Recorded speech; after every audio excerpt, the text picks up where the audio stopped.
Hello, everyone, and welcome back to the second part of this episode of KickSaga, where we are interviewing the co-founders of Gray Forest Games, Christian Forrest and Holt Gray, and we are celebrating their funding of 44 BCE, which successfully funded on Kickstarter. And as we do with all of our guests on this show, we are circling back with them after the campaign is over to see how it went, to see any lessons they learned, and kind of what's next for them after this. So welcome again on the show, guys. How you doing? Doing all right. Thanks for having us. Thank you. Yeah, thanks for coming back. I know we had some scheduling issues, all my fault, because it's the summer and a lot of stuff is going on. So I'm glad we've been able to get back together. So just so the folks listening know, it has been a few weeks since the Kickstarter finished up.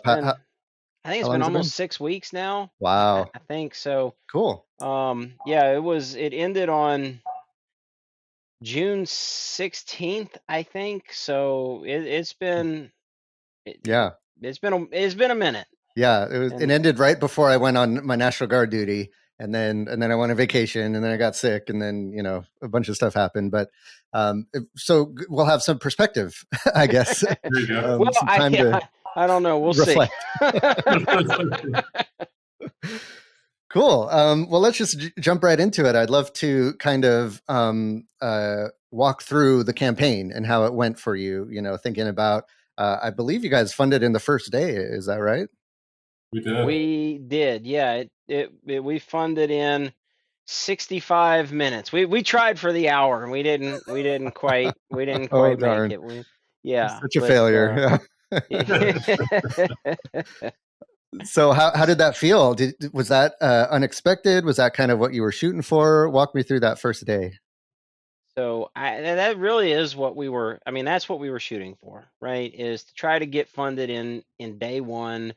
I don't know that we really, anticipated having funding in the first hour, but we kind of had our list of people that we knew were gonna back us, right? And we made certain that with those folks that we knew kind of were with us on this, that they were there, and that they were there quickly, because that was a huge that's a huge deal to be able to get funded that quickly. With Kickstarter, right? And I'll tell you just a story, I guess, and I thought it's kind of interesting, because look, we've never done this before, and we didn't know what we were doing, right? And I had no idea.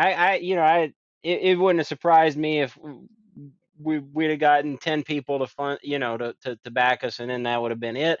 And we just didn't know what to expect. So we're sitting there, and you guys, you, Matt, and your viewers and whatnot may or may not know, we are not super social media people, right? And so we're sitting there. I mean, we're fumbling around trying to figure out how to go live on Instagram and Twitter, and I think I started one, and it didn't work, and we had like 3 phones arrayed, because we were trying to be on Twitter, Instagram, and Facebook all at the same time. So we had Holt's phone, my phone, Kelly's phone, all up there.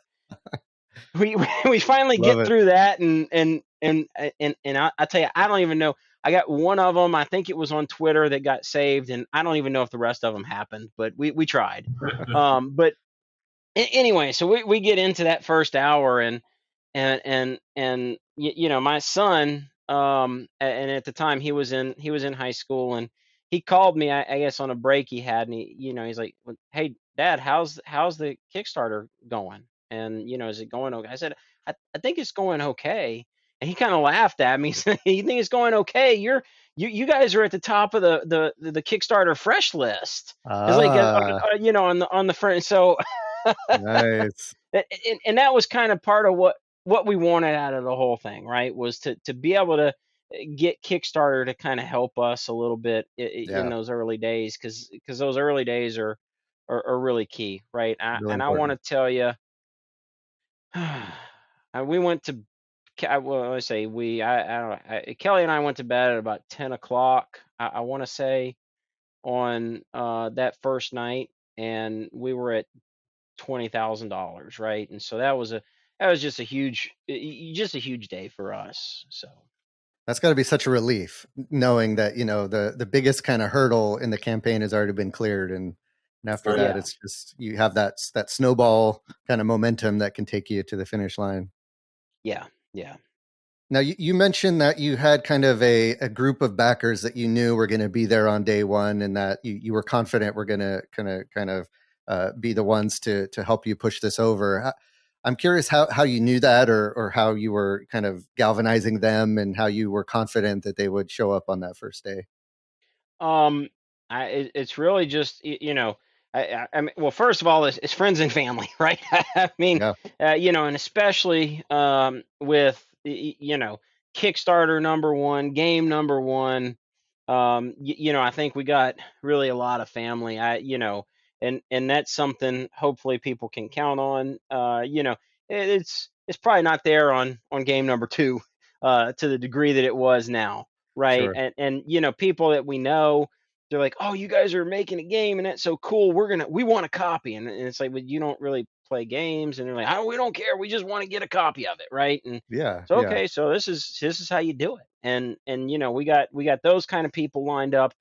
And then we really, another thing I think that was really good for us is just kind of being out in the gaming community, really in person, and having gone to some of the conventions and met some people. I'll tell you, and I know, because I mean, I met you at what is the thing Origins. called? Origins. Thank you. Yeah, And, it's so cool, like going to that, and like you meet people, and it's like, oh wait, we were, there's another guy, I've and seen you. and he had on his mask, and I just didn't even recognize him. But it, not now, Zachary, son. No, no, no, no. There. All right. No. Okay. Go on, baby. Cameo. So, but anyway, so I mean, met you, and another guy whose podcast we were on, and so you kind of meet people like that. But having people to come out and play the game, and they remember you. And we've done Magic City Con, Mecha Con in New Orleans. Play on What's con. the yeah, Play on Con? We had the game down there. We were at PAX East, and so, but you start to meet people, and they like the Right. game, and they just kind of keep up with you. And you got people that you can count on, and you meet them in different ways. But Yeah, I mean, yeah. Origins was one of the first big gaming conventions that I went to, and it struck me how I saw games there that I had seen online, I'd heard of, I'd seen people playing before and stuff, and I'd in passing, when I see it online, I'm like, oh, that looks like a cool game or whatever, and then I go on about my business. But at a convention, you make connections to these games. You see them in person, you get to demo them, you get to meet the creator often. And so there were games that I saw at Origins that I bought on the spot, or I got the card to find out more about it, that I never would have done through any other medium, just because you get that one-on-one connection. And that Right. really struck me how powerful that in-person connection is. Especially, since we've all been sitting around in COVID for 2 years, not Hmm. really making those connections. It's so powerful. And so it's good to hear that you're able to leverage that really, really well. Yeah, no, it was great. And Origins, we did PAX East and we did Origins, and so there were definitely more people at PAX East, and our location on Origins, I think, wasn't as good, and just in terms of the convention. But the Yeah. coolest thing at Origins is people would come up to the booth and they'd be like, "Oh, I just backed this game last week on Kickstarter, and That's I, cool. I really check it out and see what it's all about." And so it's that's really neat, to kind of, people come up and they like it, it, I'm not having to go and sell them on the game now. It's like they came up and they're like, "Oh, we Yeah. saw this. It's really cool," and Nice. they knew about it. And you still meet people that don't know about it and whatnot too. But that was a really good experience. And really, honestly, the media experience at Origins was really good for us Hmm. too. Just kind of to help with getting the name out. And they had kind of a media day, on, I think it was on, was it on Wednesday? I think that's right. It was on I think so. Wednesday. Yeah. And so we got to do that, and that was a really neat thing to be able to do out there too. So what happens during that day? Do you get introduced to like podcasters and stuff? How does that work? Yeah, so they had a couple of different scenarios, I guess. So they had one for new games where you kind of just, we had our game like splayed out on the table, and they just kind of opened up a conference room to different media, right? And I mean, it's mostly, Hmm. mostly social media, podcast type things, and people just kind of come around and check out your game, and they'll take pictures of it. And some of them posted things, some of them were like, hey, we want to talk to you later, or we'll stop by and Right. come do the come try a playthrough or something like that. And so Hmm. that was really cool. Nice. And then the other thing that we did was, I don't know what they call it, but it's kind of like speed dating, right? And so they just kind of set us up at a table, and then they had a group of media folks that would just come through, and you'd basically get to sit down and talk to them for like 5 minutes, right? And so, and that was really more focused on the company. But the thing thing that was good for us is our company at this point is our game. Like, I don't have another game to tell you about or anything Yeah. else. So, Yep. Exactly. So we got to meet a few people that way. We got to do, they had they were doing like taping interviews for Origins TV, so we got to do Hmm. that and kind of get that played throughout the event. And Hmm. then Nice. the last thing we did was, it was not media related, but it was retailer related. And we actually got to go into a retail room and sit down and just kind of do demos for retailers, and kind of picked up a few retailers that way. And that wasn't a huge thing for us, but I mean, I want to tell you, I think we got to nine retailers. So given Yeah. that, Hey, every little given bit where helps, we, right? yeah, given where we started and kind of what we're expecting of those people, I mean, that's that'll be, I can't think, 36 copies of the game, I think. So I mean, that's, Yeah. that's That's huge. something. So Yeah.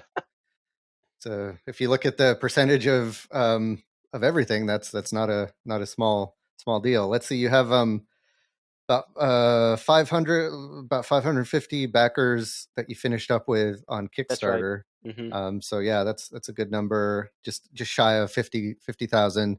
How did that line up with your expectations, or what you were hoping would end up, what you would end up with at the end?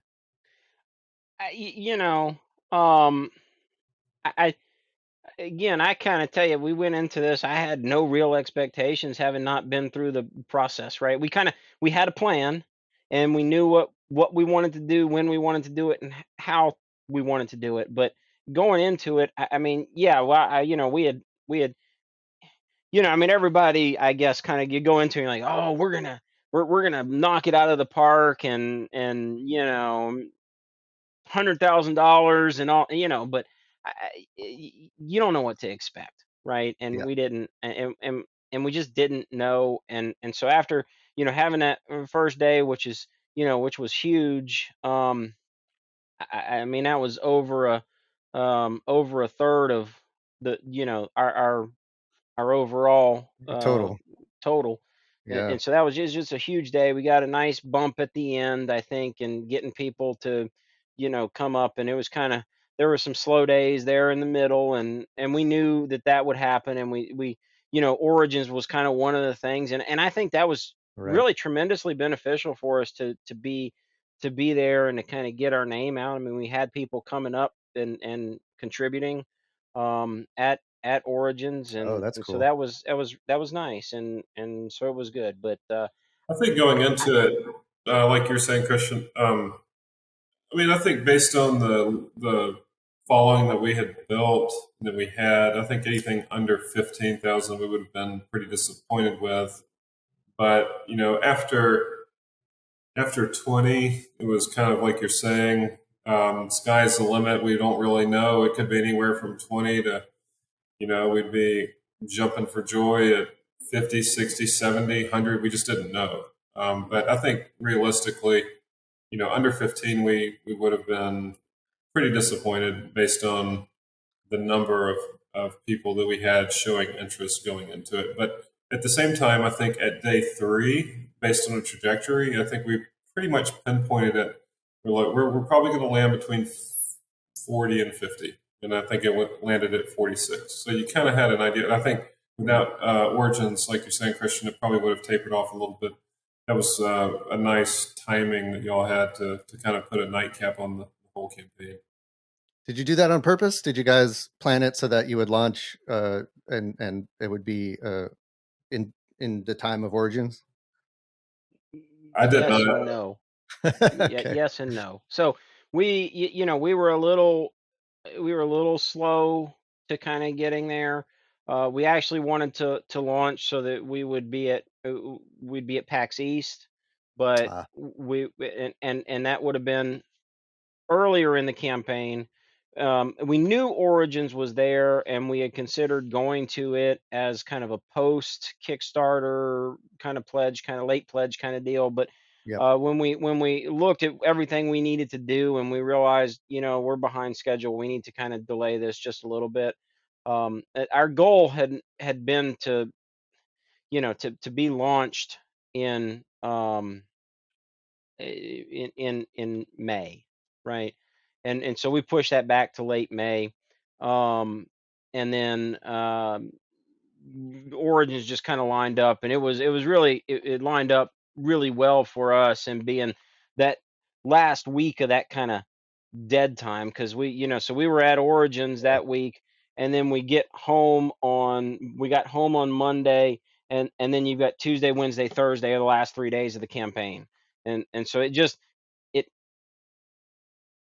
when we saw that on the calendar, right, we're like, okay, because we were initially looking for a 21-day campaign, and that would have ended it obviously 2 days earlier, and we kind of saw the calendar, and we're like, now let's do 23 days, and that'll get us there. And so that we did. Nice. Once we recognized that we weren't going to make our earlier launch date, and we lined everything up, and we did do it purposefully that way, to kind of to try to get a little bit of bump, a little bit more momentum during that kind of mid-campaign lull. Right. Cool. Seems to have worked out pretty well. So Holt, would you say were some of the key things that you guys did before launch that kind of led to your success, now that you can look back on it and maybe get an idea of what worked and what didn't work? What would you say were some of the more successful things that you might, recommend other people do? So, yeah, that's a good question. I think one is the box art. The front of the box is the symbol and the first impression of the game.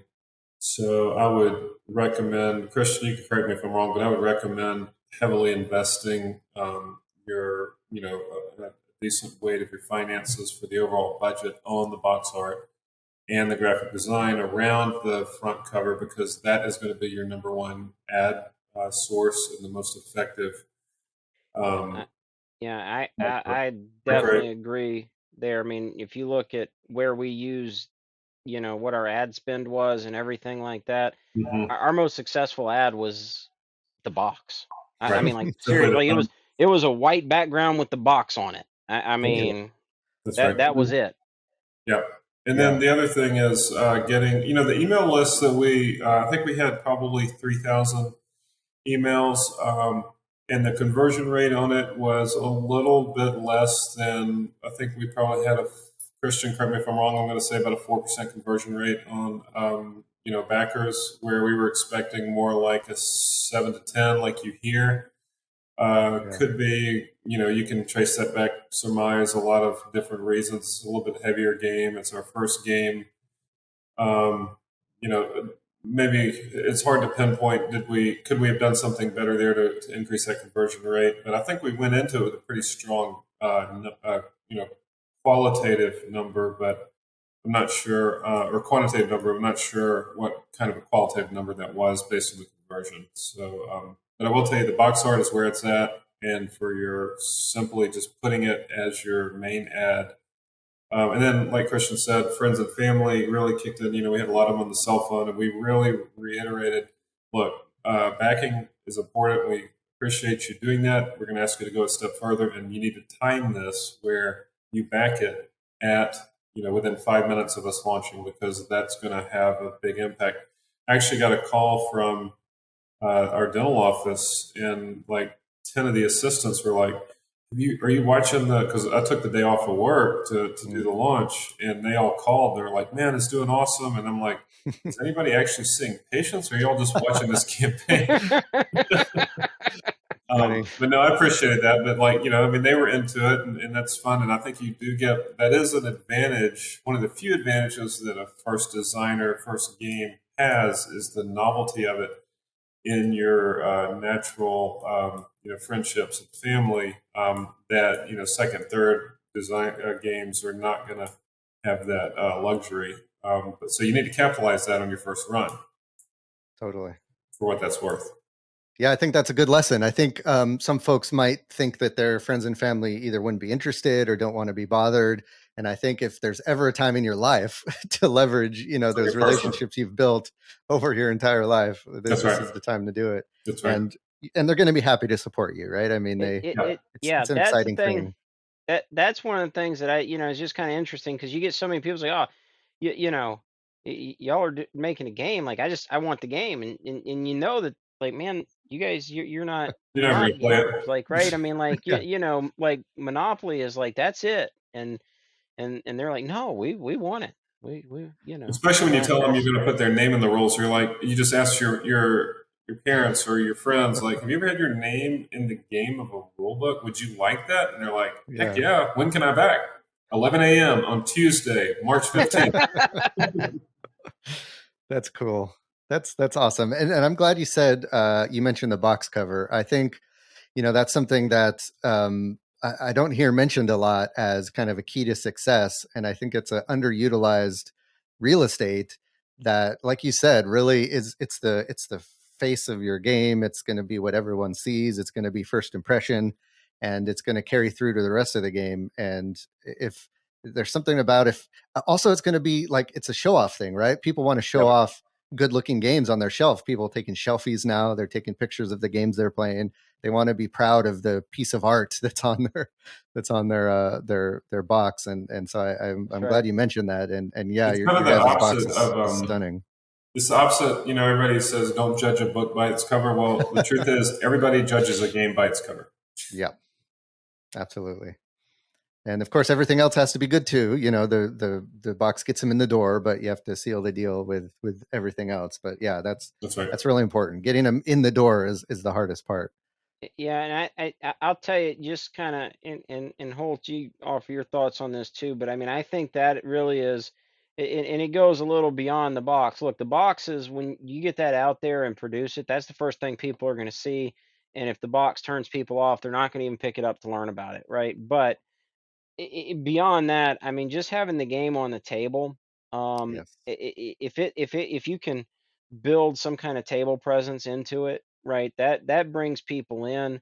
And especially, Holt and I, and we're, especially like conventions and things like that. Look, we're not, who are we? We're I mean, it's two guys that have a game, and and so nobody's beating down our door to be like, oh, we're gonna play that, But what they do is they see the artwork and they see the game on the table, and that's been a huge thing to draw people in, and so kind of going with that aspect of what your audience is here, right? I mean, that's something I would definitely advocate, that people that are trying to get, especially if you're trying to self-publish, spend a little bit of money on the artwork, right? Because that's going to pay dividends down the road, in getting people to sit down and now look, like you said, Matt, you got to have a game, right? I mean, you can't just have some pretty art and then be like, well, how do you win? Well, I don't know, but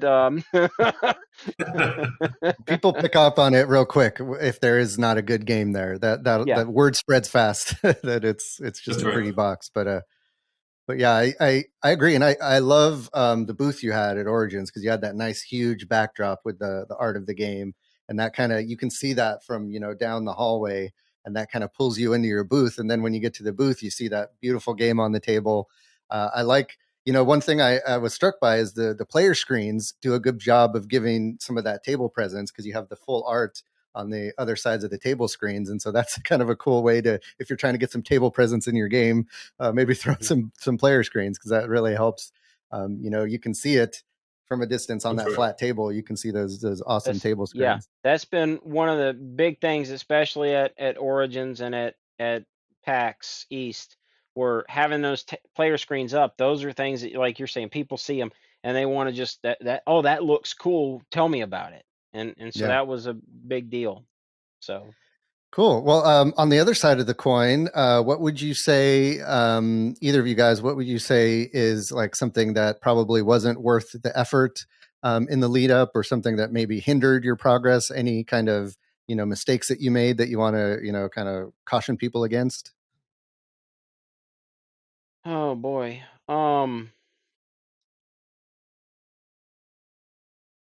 I don't that's a more It's a less fun question.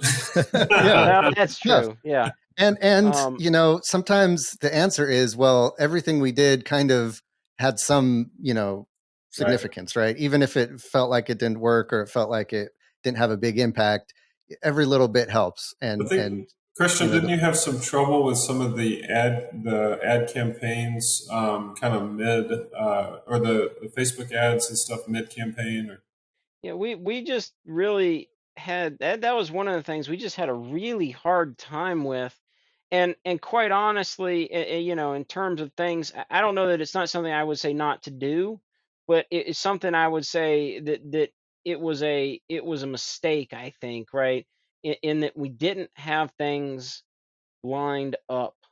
And there were a couple of instances like that where we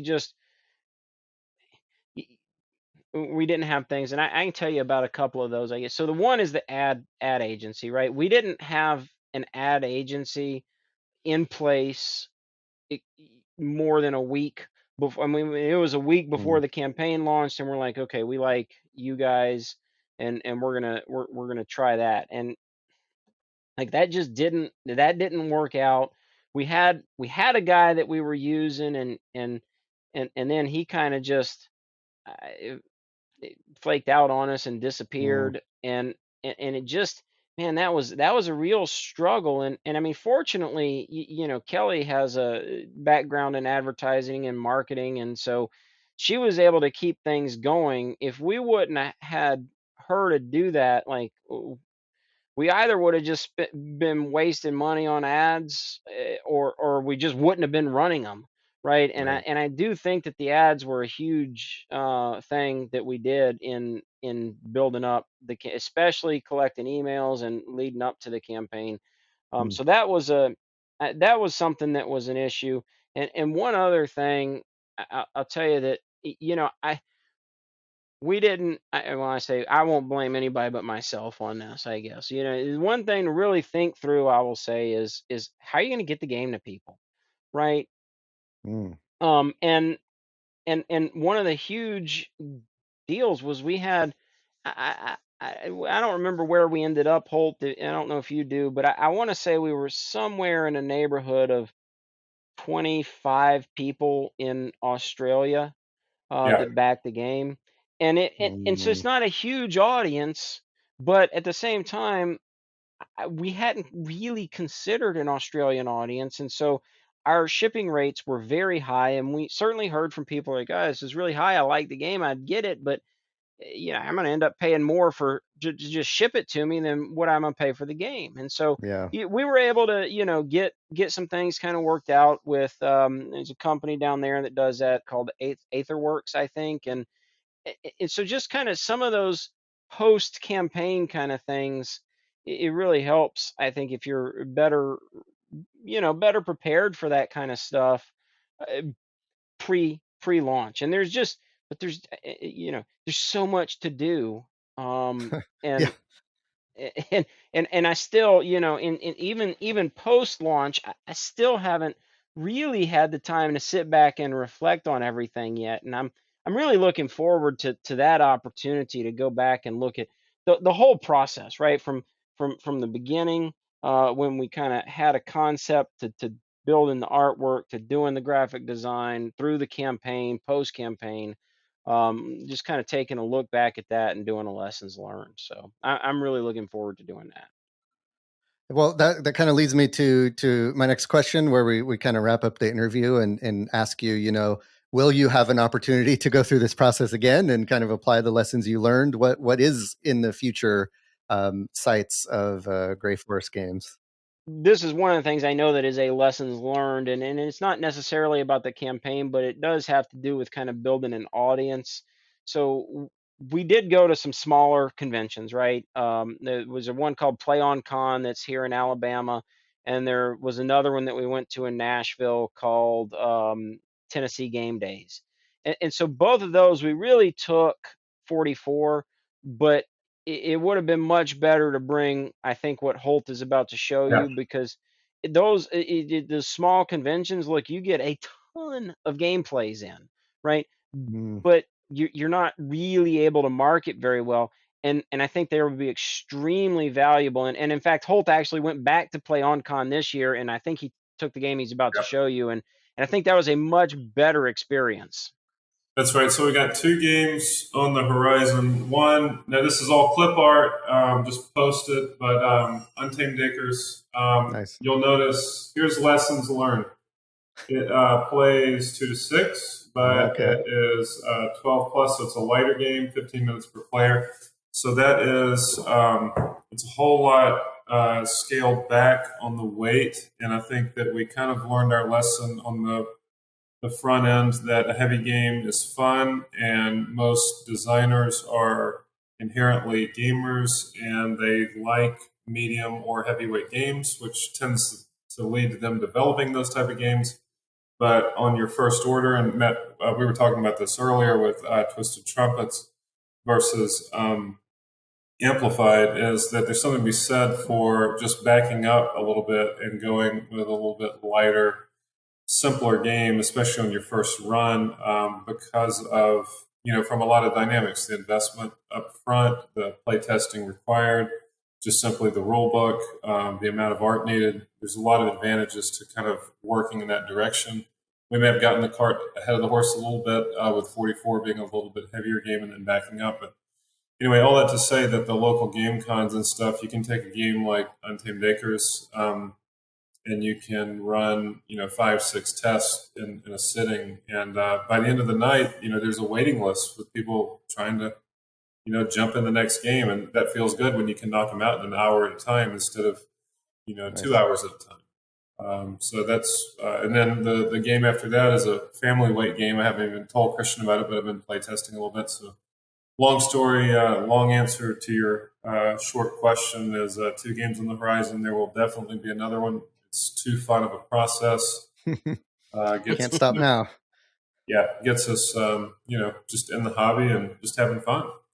Well, hopefully, trial by fire, right? You released this, or you're getting ready to release this. You funded this medium weight game, and so you've got that out of the way, and you've got the process down. And hopefully now it'll be a lot easier and quicker to get something like this out there as well. Sure. So that's exciting. Yeah.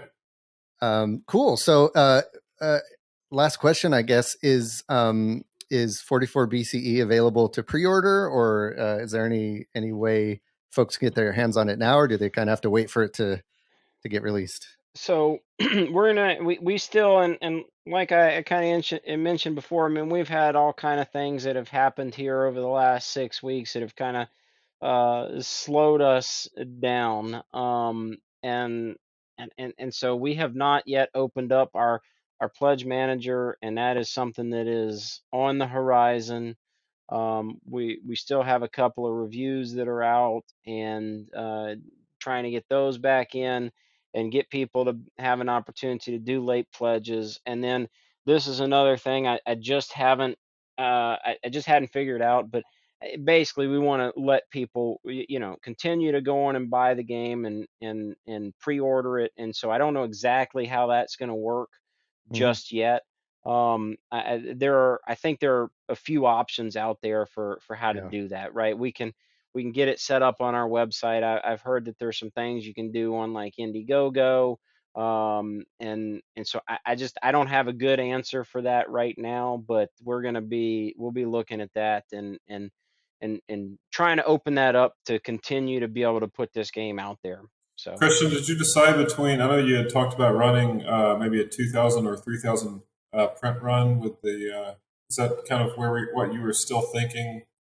Yeah, And then we'll fulfill all the backing, and that'll give us roughly a 15 to 2,000 inventory to do what you're saying, Matt, at cons and stuff. Because I think, like you said, a game in hand and a person in front of you, it's a much easier pitch when it's right there. Hey, you want to purchase this, and but to do that, you've got to have a surplus of inventory available. Yeah, exactly. So, it sounds like you're doing what you've done this whole time and just kind of figuring things out as you go along. And I think that's perfect. I mean, that's what we're all doing, right? None of us are experts at this, and we're figuring it out as we go. And so far, you guys have been doing well at that. So I don't see why it wouldn't continue. So if folks want to follow along, they can go to greyforestgames.com. They can sign up for the mailing list there. And get updates on how the game's going if they weren't able to back it on Kickstarter. And then, of course, there's links there to all of their social channels and everything else. So you can stay in touch when these future games come out. I really look forward to seeing where you guys go as a company, and can't wait to run into you at future cons as well. All the best of luck to you in the future. Thank you. Sounds good. You Thank played you so Twisted much, Trumpets. Matt. I know you didn't tell me to say that, but I've seen that gameplay. That's solid. You keep working on it. You got Appreciate it. Yep. Thanks so much. Absolutely. Yeah. One of these days, I'll take all these lessons I'm learning from you guys and and apply it to my own game. Absolutely. Awesome, guys. All right. Take it easy. Okay. And right. Talk to you later. Thank you. Thanks, Matt. All right. And thank you guys for watching this episode of KickSaga. If you want to hear from other first-time board game creators about the games that they've created, go ahead and hit the subscribe button and then click that bell icon so you can get notified when we post new interviews, and you can hear before and after the launch of other future Kickstarter games. Until next time, I'm Matthew Rodella, and this is KickSaga signing off.